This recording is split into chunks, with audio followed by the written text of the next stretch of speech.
Jour 10, rappelle à ton corps qui est le maître thème du jour. La discipline commence dans ton assiette et sous ta couette.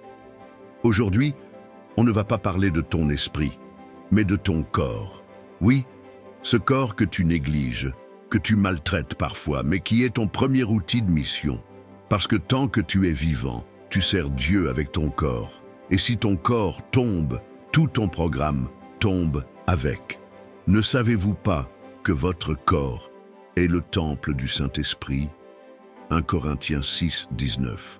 Ton corps n'est pas un déchet, ce n'est pas une décharge, c'est une demeure sacrée.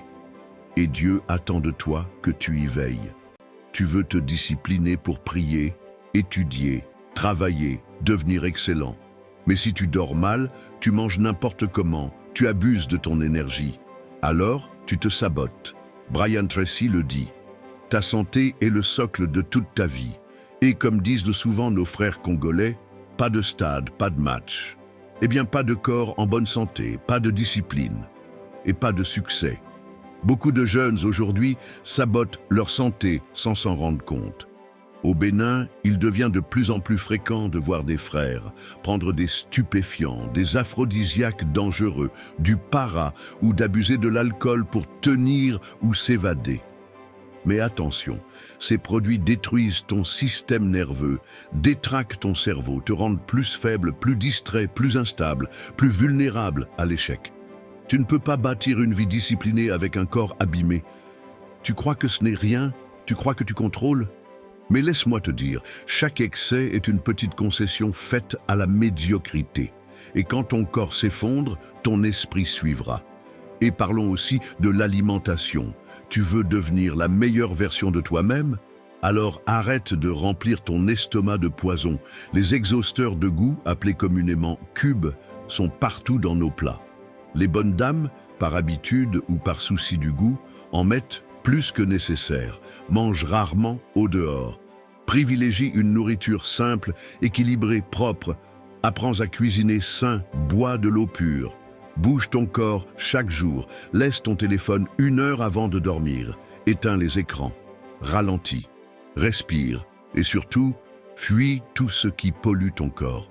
Fuis la suralimentation, les substances chimiques, les fausses promesses des produits miracles.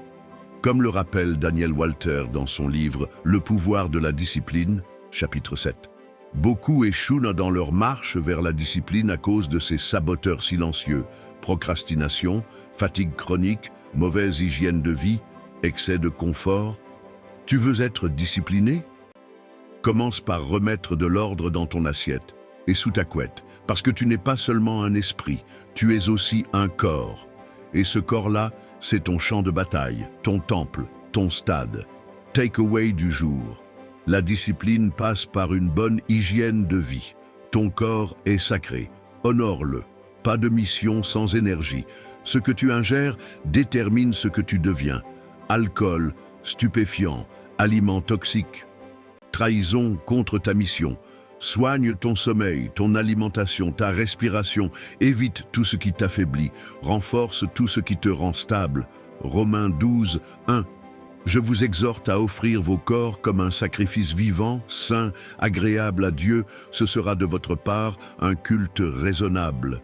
Sois sage, sois conscient, sois radical. Fais de ta santé une priorité. C'est là que commence ta vraie discipline. À ce soir, pour la vidéo. Frère Ange Guédénon.